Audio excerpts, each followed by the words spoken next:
이 시간에 하나님께서 우리에게 주신 말씀은 누가복음 21장 29절로 38절까지의 말씀입니다. 저와 여러분이 한 절씩 교독하겠습니다.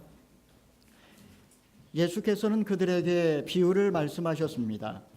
무화과 나무와 다른 모든 나무들을 보라. 잎이 나면 그것을 보고 여름이 가까이 온 것을 안다.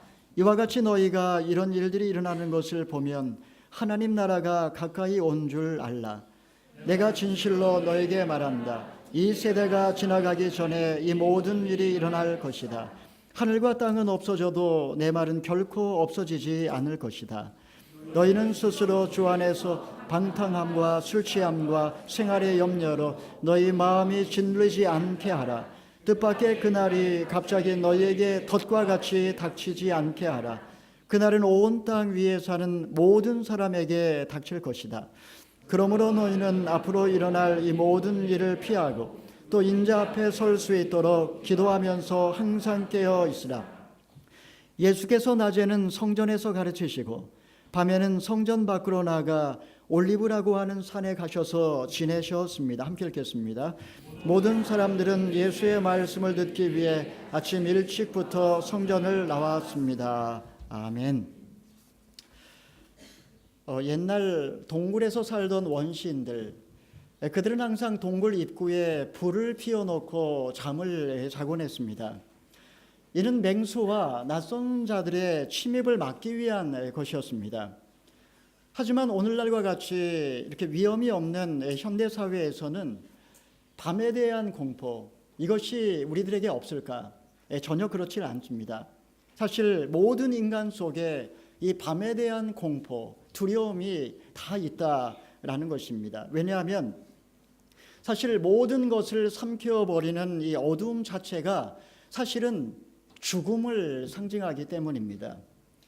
우리나라 전설 속에서도 항상 이 저승사자는 검정색 두루마기를 입고 나타나곤 합니다.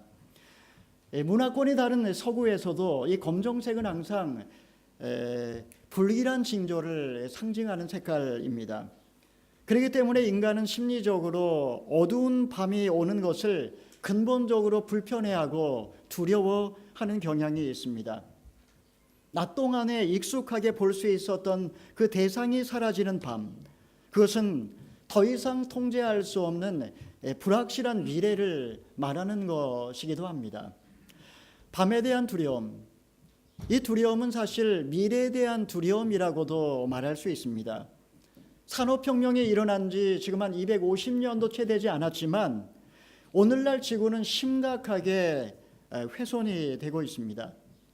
과학자들과 미래학자들은 우리가 지금처럼 살다가는 머지않은 장래에 엄청난 재앙이 닥칠 것이라고 지금 경고를 계속하고 있습니다. 우리 그리스도인들 역시 비관적인 세상의 밤을 예측하고 있습니다.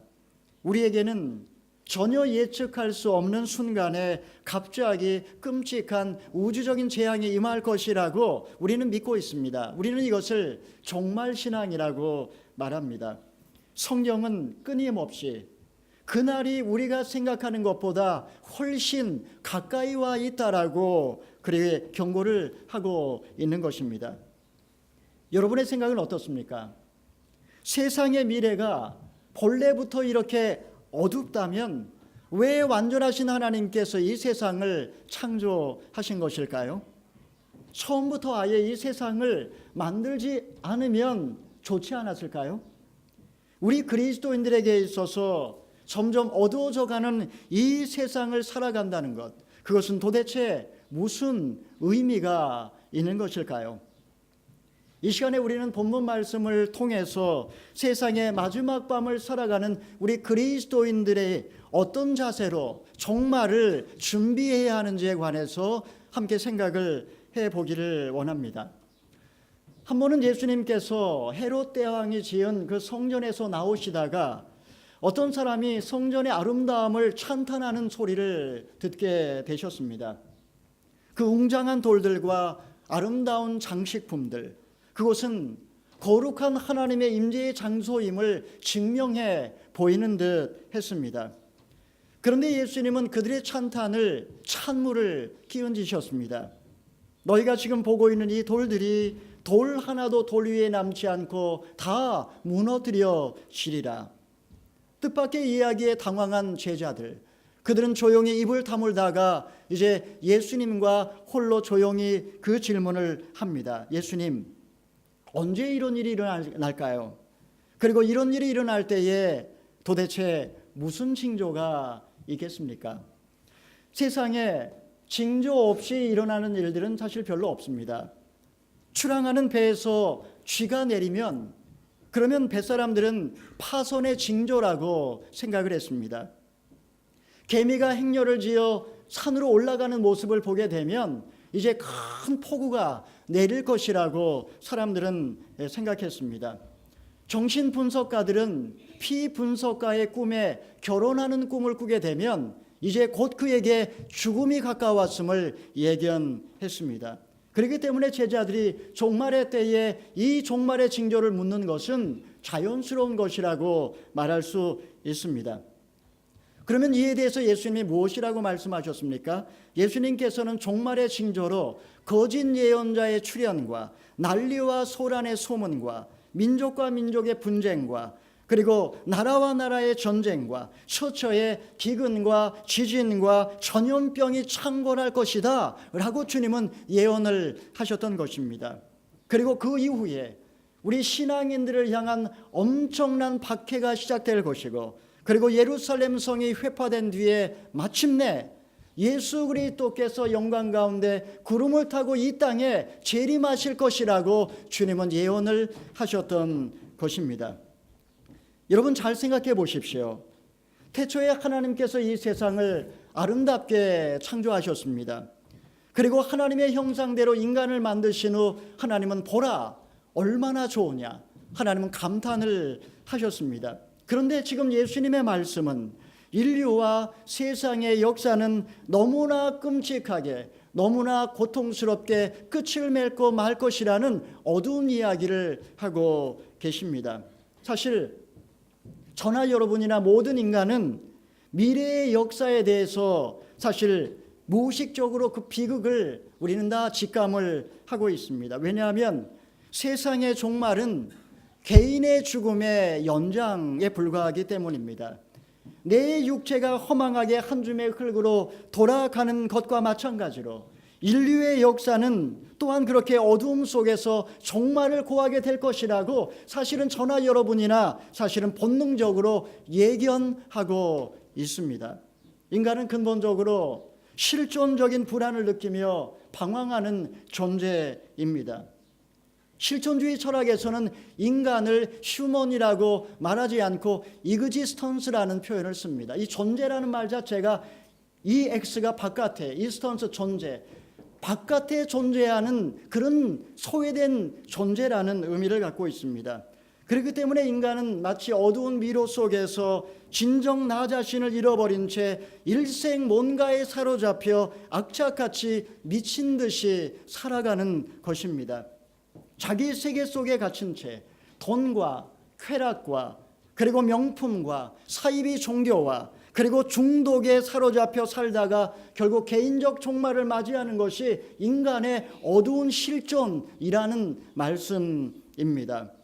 여러분 만약에 이것이 인간의 전부라면, 이것이 인생의 끝이라면, 아니 인류의 역사가 이렇게 종말을 맞이한다면 세상 가운데 살아가는 인간의 존재 의미는 무엇일까요? 결국 존재 자체가 썩어 없어지고, 그리고 병든 지구는 불쏘시개가 되어서 죄가 되어 사라져 버린다면 도대체 하나님께서 세상을 창조하신 목적은 무엇일까요? 여러분 그 해답을 우리는 요한복음 16장에서 찾을 수 있습니다. 우리 요한복음 16장 21절 22절을 함께 읽어보겠습니다. 여인이 시작. 여인이 출산할 때는 걱정에 잠기게 된다. 진동할 때가 가까웠기 때문이다. 그러나 아기가 태어나면 사람이 세상에 태어났다는 기쁨 때문에 더 이상 그 고통을 기억하지 않는다. 너희도 이와 같다. 너희가 지금은 슬퍼하지만 내가 너희를 다시 볼 때에는 너희가 기뻐할 것이요. 또 또 너희 기쁨을 빼앗을 사람이 없을 것이다. 여러분, 이 말씀은 예수님께서 아버지께로부터 세상에 오셨다가 이제 세상을 떠나 아버지께로 돌아가실 때 그 마지막 날 밤에 유언처럼 남겨놓으신 말씀입니다. 여인에게 있어서 해산의 고통, 그 해산의 고통은 죽음의 경험이라고 말할 수 있습니다. 하지만 사랑은 죽음보다 강하기 때문에 여인은 고통 가운데 아기를 낳습니다. 그리고 아기를 낳은 그 기쁨 때문에 더 이상 고통을 기억하지 않습니다. 저희 교회 서성광 목사님 사모님은 아이를 6명을 낳으셨습니다. 모두 다 자연분만으로 그 해산의 고통을 경험하면서도 아이를 낳고 기르는 그 기쁨 때문에 모든 고통을 다 잊고 살아가는 것입니다. 여러분, 마찬가지입니다. 죽음은 인생의 끝이 아닙니다. 세상의 종말로 인류의 역사가 끝나는 것도 아닙니다. 내 육체가 썩어서 흙이 될지라도, 우주적 종말이 이 땅에 온다 할지라도 하나님의 창조가 실패로 돌아가는 것은 더더욱 아닙니다. 그것은 희망으로 가득 찬 하나님의 목적을 성취하기 위한 해산의 고통일 뿐입니다. 예수님께서는 21장 전반부에서 우리들에게 종말의 징조들에 관해서 말씀을 해주셨습니다.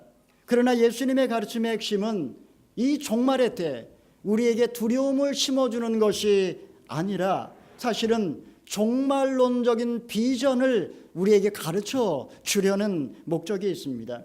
종말론은 마지막 날에 일어날 미래의 일이 아니라 사실은 지금 이곳에 관한 이야기라는 것입니다. 언제 닥쳐올지 모르는 종말의 때 앞에 나는 지금 어떻게 살 것인가?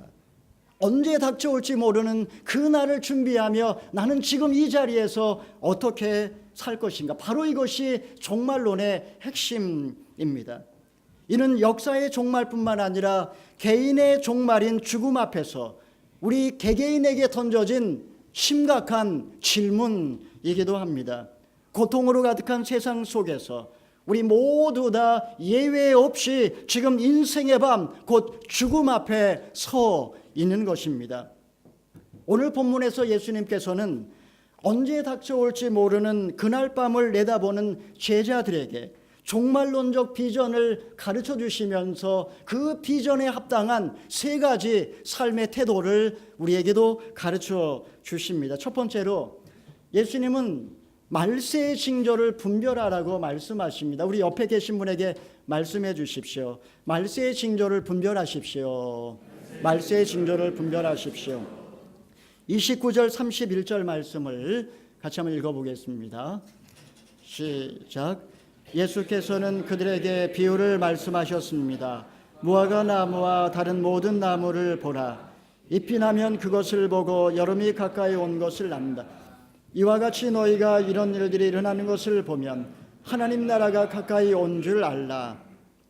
사람들은 무화과 나무와 다른 모든 나무에서 싹이 나는 것을 보면 이제 여름이 가까웠다라고 예견을 합니다. 이처럼 세상에서 각종 말세의 징조가 나타나게 되면 너희도 이제 말세가 가까웠다라는 것을 기억하라라는 말씀입니다. 여러분, 태어난 날이 있으면 반드시 죽을 날이 있습니다.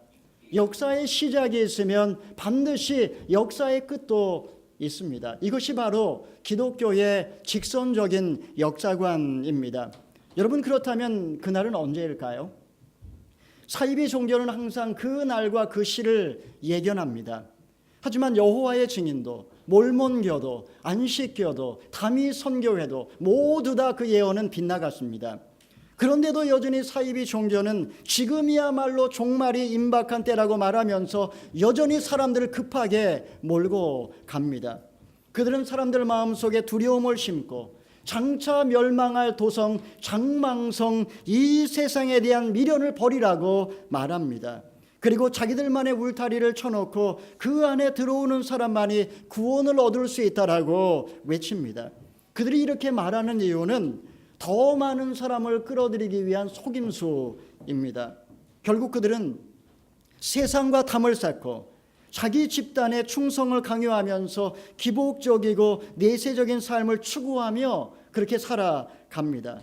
이와 같이 사이비 종교는 종말의 기한을 이야기하면서 말세에 대한 두려움과 세상에 대한 배타성과 자기 집단성을 강조하는 그런 특징을 갖고 있는 것입니다. 여러분, 진정한 종말론은 무엇일까요?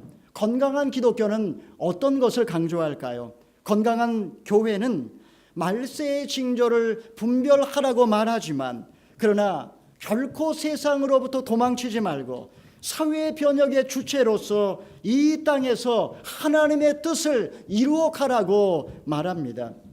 결국 성도들은 어두운 밤이 지나서 만물을 새롭게 하실 하나님을 믿고 장차 완성될 미래를 노래하면서 역사 창조의 주역으로 현재의 고난을 견뎌내는 것입니다.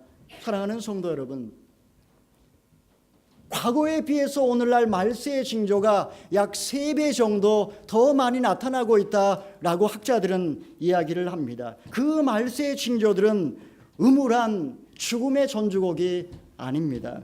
그것은 부활의 새 생명과 역사의 완성을 향하여 전쟁터를 질주하는 장엄한 수레바퀴 소리입니다. 그러므로 이 시대의 징조들을 분별하시면서 고통으로 가득 찬 현실의 지평을 넘어서 오시는 역사의 완성자 예수님을 바라보시기를 축원합니다. 두 번째로, 예수님께서는 미혹을 받지 말고 조심하라고 이렇게 말씀을 하십니다. 우리 옆에 분에게 말씀해 주십시오. 미혹을 받지 않도록 조심하십시오. 미혹을 받지 않도록 조심하십시오. 32, 34절입니다. 함께 읽겠습니다. 시작. 내가 진실로 너에게 말한다. 이 세대가 지나가기 전에 이 모든 일이 일어날 것이다. 하늘과 땅은 없어져도 내 말은 결코 없어지지 않을 것이다. 너희는 스스로 주위에서 방탕함과 술 취함과 생활의 염려로 너희 마음이 짓눌리지 않게 하라. 뜻밖의 그날이 갑자기 너희에게 덫과 같이 닥치게 하라. 국어사전에 보면 이 미혹이라는 단어가 정신이 헷갈려서 갈팡질팡하며 헤맨다라는 의미입니다. 그렇기 때문에 예수님께서는 너희가 조심하지 않으면 이렇게 금방 미혹을 받아 방탕함과 생활의 염려와 술 취함으로 갈팡질팡하며 헤매게 될 것이라고 경고를 하고 있는 말씀입니다.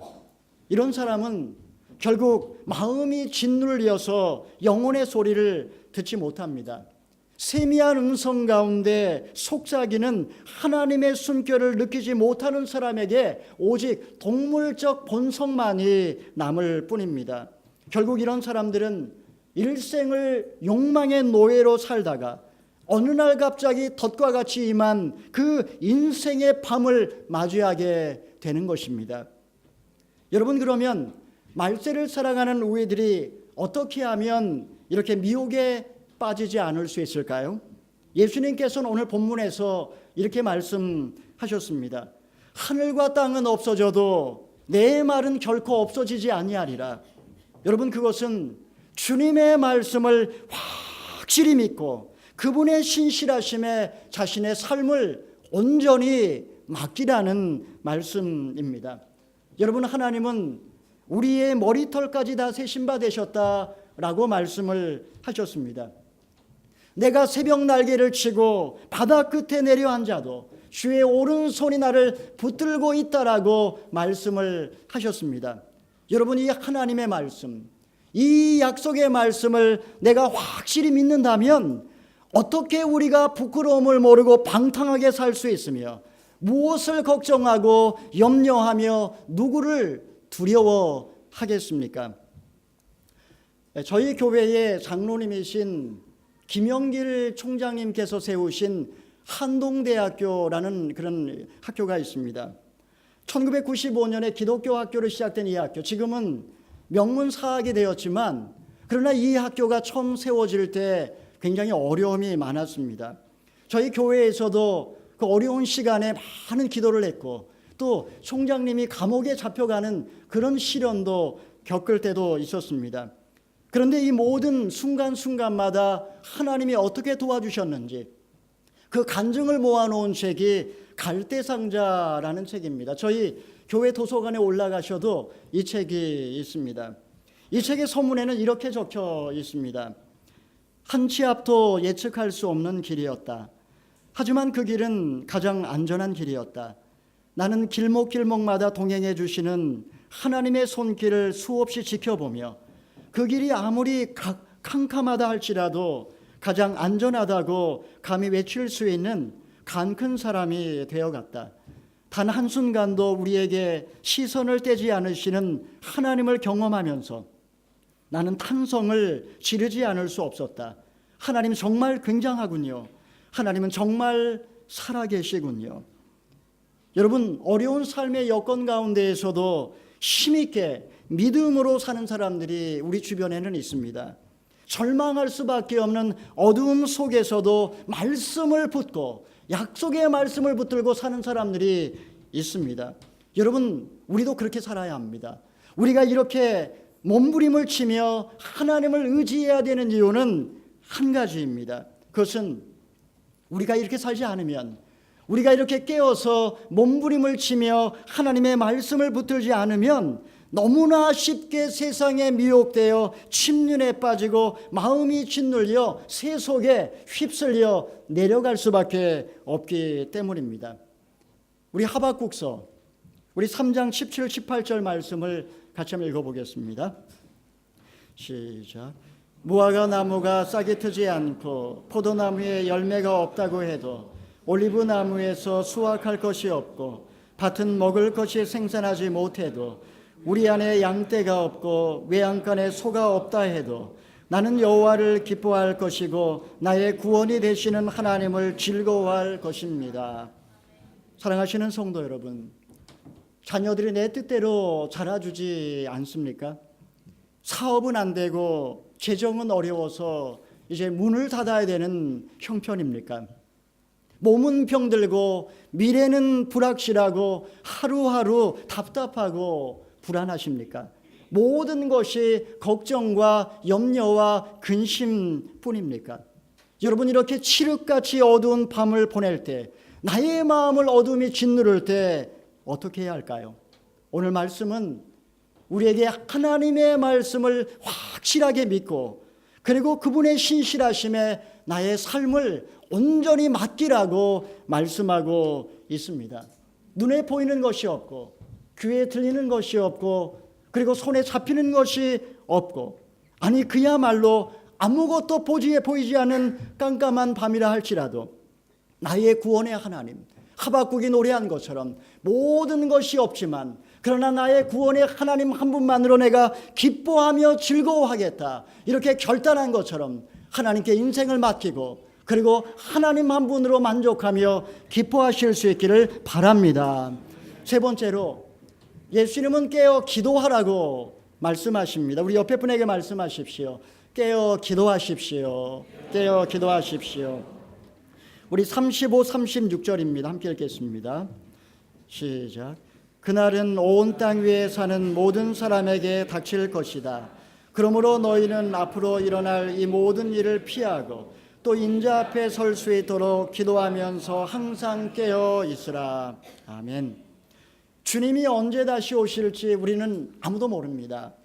또한 내가 주님 앞에 언제 가게 될지 아는 사람도 없습니다. 그러나 분명한 것은 그날이 지금 오고 있다는 것입니다. 오늘 본문에 보게 되면 온 땅의 모든 사람에게 그날이 임할 것이다 라고 말씀하고 있습니다. 그렇기 때문에 오늘 말씀은 우리에게 그날이 언제 올지 알지 못하지만 곧 오기 때문에 항상 깨어서 기도하라고 말씀하고 있습니다. 여러분, 깨어있는 삶이 어떤 삶일까요? 오늘 주님께서는 37, 38절에서 친히 깨어있는 삶의 본을 보여주셨습니다. 예수님은 이제 사흘 후에 십자가에 못 박혀 죽으실 것입니다. 그럼에도 불구하고 예수님께서는 오늘도 변함없이 낮에는 성전에서 사람들에게 말씀을 가르치셨고 밤이 되면 감람산에 올라가셔서 홀로 주님은 하나님께 기도를 하셨던 것입니다. 주님이 언제 어디로 다시 오실지 그 시간과 장소는 사실 별로 중요하지 않습니다. 말세론자들은 그것을 중요하게 생각해서 우리에게 이야기하려고 하지만 사실 만약에 정말 그것이 중요했다면 하나님께서 우리에게 가르쳐 주셨을 것입니다. 하지만 이 사실은 예수님도 모르고 천사들도 모르고 오직 하늘에 계신 아버지만 아신다라고 주님은 말씀하셨습니다. 중요한 것은 날짜와 장소가 아니라 지금 내가 인자 앞에 설 수 있도록 오늘 내가 깨어 기도하고 있는가, 오늘 내가 깨어서 준비하고 있는가, 바로 이것이 주님이 우리에게 주시는 질문입니다. 일본의 가난한 목사의 아내로서 44살의 나이에 세상을 떠난 하라자키 모모코라고 하는 여성이 있습니다. 그녀가 악성 폐암 선고를 받았을 때 남편은 일생 고생만 했던 아내에게 차마 그 이야기를 할 수가 없었습니다. 하지만 이제 아내의 눈치만을 살피던 남편, 그녀는 이제 의사로부터 아내가 몇 주밖에 살 수 없다라고 하는 최종 사형 판결을 받게 되었을 때 무거운 입을 열어서 아내에게 이 사실을 이야기해 주었습니다. 그녀는 그 남편에게 노트 2권을 사달라고 부탁했습니다. 그 그녀는 44일 동안 죽기 이틀 전까지 영성일지를 썼습니다. 남편으로부터 자신이 악성 폐암에 걸렸고 이제 2주밖에 살 수 없다는 그 선언을 들은 그날 그녀는 일기장에 이렇게 썼습니다. 내 마음이 주를 경배하며 내 영혼은 내 구원의 하나님을 기뻐합니다. 1978년 6월 28일 나는 이 날을 분명히 기록해 놓아야 합니다. 오늘은 내 길지 않은 생애의 가장 획기적인 날이기 때문입니다. 나의 생은 오늘부터 시작됩니다. 오늘부터가 진정한 내 삶입니다. 그녀가 죽기 며칠 전 그녀는 사랑하는 아들에게 마지막으로 다음과 같은 일기를 썼습니다. 사랑하는 아들아, 신앙이란 단순히 눈에 보이지 않는 하나님이 존재한다는 것을 믿는 정도의 것이 아니다. 그것은 하나님을 사랑의 하나님으로 믿고 그 하나님을 끝까지 신뢰하는 것이란다. 아들아, 엄마는 머지않아 더 심한 육체의 괴로움이 엄습해 올 것이라는 것을 각오하고 있다. 그러나 엄마에게 더욱 분명한 사실은 이 모든 것을 통해서 하나님은 아직도 사랑이시며 신실하시다는 것이다. 그리고 그 하나님의 사랑은 엄마가 힘들고 어려울 때 더욱더 깊게 엄마를 감싸주고 계시다는 사실이다. 아들아, 제발 고통스러운 이 엄마를 보아라. 엄마의 최후를 꼭 지켜보아 주기를 바란다. 엄마의 육체가 식어져 굳어졌을 때 거기에 죽어 있는 것이 엄마가 아님을 확인해 다오. 죽는 것은 육체일 뿐이다. 이 엄마의 나그네 길에서 엄마는 육체를 남기고 떠나는 것이란다. 엄마가 여기를 떠나서 어디론가 갔다는 것을 너도 곧 알게 될 것이다. 어디로 갔을까? 어느 분 앞으로 갔을까? 너 스스로 하나하나 기도하며 하나님 말씀 앞에서 해답을 얻어보아라. 사랑하는 아들아, 이것이 내가 너에게 이 세상에서 남겨줄 수 있는 마지막 선물이구나. 여기서 그녀의 영성일지는 끝이 났습니다. 그녀는 세상의 마지막 밤에 극한 고통과 절망 속에서도 하늘의 소망과 그분의 은총을 바라보며 주님을 맞이할 준비를 하고 있었던 것입니다. 그날은 그녀에게 있어서 생의 마지막 날 밤이었지만 동시에 새로운 인생의 첫날이기도 했습니다.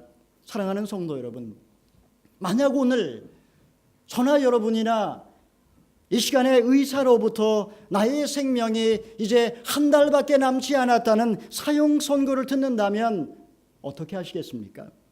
그 소식을 듣고도 저 장엄한 아침 햇살과 저 지는 저녁 노을을, 저 흘러가는 맑은 물과 저 아름다운 꽃들을, 늘 얼굴을 마주 대하던 나의 가족들과 이웃들과 그리고 교우들을 아무 생각 없이 무심히 바라볼 수 있을까요? 종말론적인 비전, 종말론적인 비전이란 죽음의 강물을 건너는 바로 그 건널목에서 지나온 나의 생애를 회상하며 그동안 보지 못했던 것을 온전히 보는 것입니다. 인식론적인 사각지대에 빠져서 우물 안의 개구리처럼 어리석게 살았던 나만의 세계에서 벗어나 이제 오늘을 내 인생의 새로운 출발점으로 삼고 살아가는 것입니다. 우리 빌립보서 4장 4절에서 7절의 말씀을 읽어보겠습니다.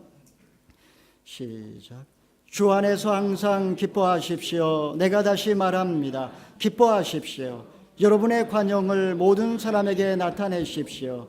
주께서 가까이 계십니다. 아무것도 염려하지 말고 모든 일에 기도와 간구로 여러분이 구할 것을 하나님께 감사함으로 아뢰십시오.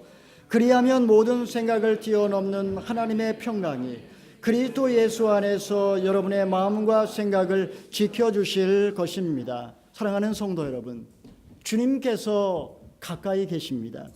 깨어 기도한다는 것은 이 세상이 지금 캄캄한 밤에 휩싸여 있음을 전제로 합니다. 사는 것이 고통이요, 늙는 것도 고통이요, 병드는 것도 고통이요, 그리고 죽는 것도 고통입니다. 온 세상이 지금 어두움에 휩싸여 있습니다. 이것이 지금 우리가 살고 있는 이 세상의 현실입니다. 그러나 인생의 가장 어두운 밤에 죽음 앞에 서는 순간에 비로소 우리 눈앞에 영원한 빛의 세계가 열릴 것입니다. 왜냐하면 어둠 속에서 빛이 빛이라 하시던 하나님께서 세상의 마지막 날 밤에 죽음과 종말을 통하여 본래 계획된 대로 역사를 완성하실 것이기 때문입니다. 오늘은 어제 죽어가던 사람이 그토록 살고 싶어 했던 내일입니다. 지금 이 시간에 주님께서는 우리에게 물으십니다. 너는 지금 마지막 날 밤을 어떻게 준비하고 있느냐? 너는 지금 세상의 마지막 날 밤을 과연 준비하고 있느냐? 이제 여러분이 대답할 차례입니다. 만약 여러분이 진지하게 이 질문에 응답한다면 오늘은 여러분의 인생의 진정한 첫날이 될 것입니다. 기도하겠습니다. 우리 기도하기 전에 같이 찬양하기를 원하는데요. 우리 주님